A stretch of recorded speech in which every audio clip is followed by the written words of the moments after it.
18வது சர்க்கம். பூத்த மரங்கள் செறிந்த சோலையை பார்த்து கொண்டும் வைதேகியை அப்படியே தேடிக் கொண்டிருக்கையில் இரவு விடியற்கால வேளையாய் மாறிற்று. பின்மாலை வேளையில் ஆரங்கங்களுடன் வேதம் அறிந்தவர்களும் சிறந்த யாகங்களைச் செய்பவர்களுமான பிராமண ராட்சசர்களின் வேத கோஷங்களையும் செவியுற்றார். அத்தருணத்தில் மிக்க வலிபடைத்த பெருத்த தோள்களையும் உடைய தசகண்டன் காதிற்கினிய மங்கள வாத்தியங்களாலும் புகழ் வாட்சியங்களாலும் துயில் தீர்ந்து எழுப்பப்பட்டான். பிரதாபமுடைய ராட்சசேந்திரன் உச்சித காலத்தில் கண்விழித்து நழுவிய மாலைகளையும் ஆடைகளையும் அணிந்தவனாய் வைதேகியை நினைவிற்கொண்டான். அந்த ராட்சசன் இருமாப்பு கொண்டு அவளிடத்தில் காமனால் மிகவும் தூண்டி அனுப்பப்பட்டவன். அதனால் அந்த காமத்தை மனதினுள் அடக்கிக் கொள்ள முடியவில்லை.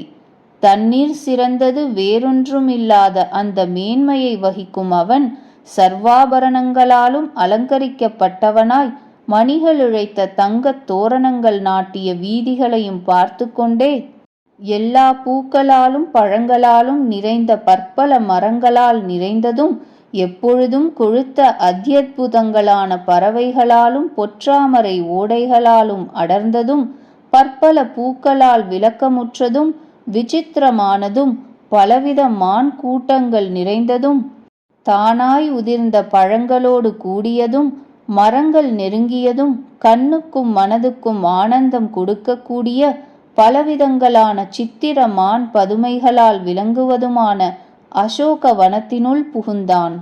தேவ கந்தர்வ ஸ்திரீகள் மகேந்திரனைப் போல் முன்செல்லும் அந்த பௌலஸ்தியனை பெண்களின் ஒரு பெரிய கூட்டம் பின்தொடர்ந்து சென்றது.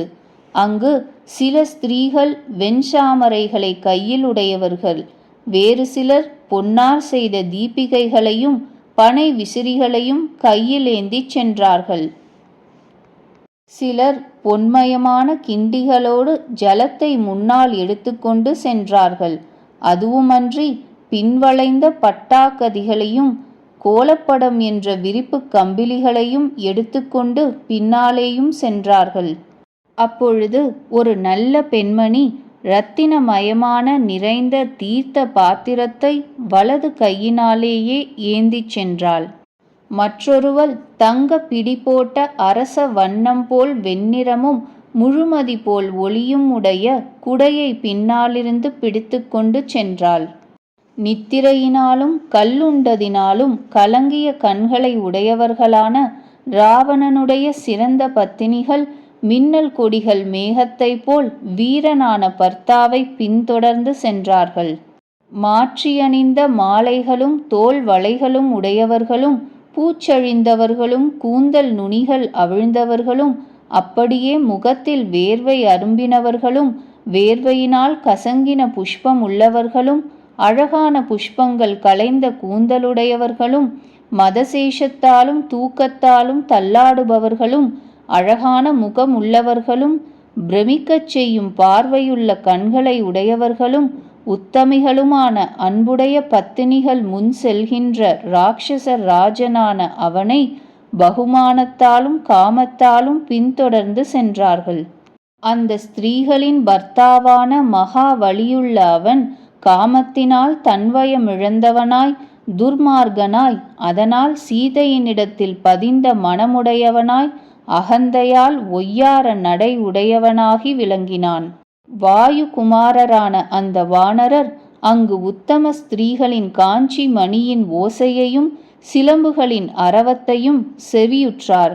நிகரற்ற செயலுடையவனும் நினைத்தற்கரிய வலியும் ஆண்மையும் உடையவனும் எதிரில் கையிலேந்தப்படுகிற வாசனை எண்ணெயில் நனைத்த அநேக தீபங்களாலே 4 புறத்திலும் பிரகாசிக்கப்பட்டவனும் காமம் செருக்கு துர்மார்க்கம் இவைகளால் நிறைந்துள்ளவனும் வளைந்து சிவந்த நீண்ட கண்கள் உள்ளவனும் வில்லை தறியாத பிரத்யக்ஷ மன்மதனை போன்றவனும் நழுவி தோள்வளையில் மாட்டிய கடைந்த பாலின் வெண்ணுரை போன்ற வெள்ளிய சிறந்த வஸ்திரத்தை ஒய்யாரமாக இழுத்து கொண்டு வாசற்படியண்டை வந்திருப்பவனுமான அவனை வானரரான ஹனுமார் கண்டார். தழை பரந்த கிளையில் ஒளிந்து கொண்டு இலை புஷ்பம் இவைகளால் மூடுண்டவராய் சமீபத்தில் வந்து சேர்ந்த அவனை கவனித்து பார்க்கத் தொடங்கினார். அங்கு கவனித்து பார்த்து கொண்டே வானர சிரேஷ்டர் ராவணனுடைய அழகும் இளமையும் வாய்ந்தவர்களான சிறந்த பத்தினிகளை கண்டார். அந்த அழகிகளால் சூழப்பட்டவனான பெரும் புகழ் வாய்ந்த அரசன் மிருகங்களும் பறவைகளும் நிறைந்த அந்த அந்தப்புர உத்தியான வனத்தினுள் பிரவேசித்தான். அவரால் விஸ்ரவசின் புத்திரனும் மகா பலவானும் ராட்சசாதிபனுமாகிய அவன் ஈட்டி முனை போன்ற செவியனாய், அழகிய ஆபரணங்கள் அணிந்தவனாய், வெறி கொண்டவனாய், நட்சத்திரங்களால் சந்திரன் போல் சிறந்த ஸ்திரீகளால் சூழப்பட்டவனாய் பார்க்கப்பட்டான். மகா தேஜஸ்வியான மகாகவி ஜோதியுற்ற அவனை கண்டார். இவன் இதற்கு முந்தி நகரின் இடையில் மாளிகைகளுள் சிறந்ததில் படுத்துறங்கிக் கொண்டிருந்தான்.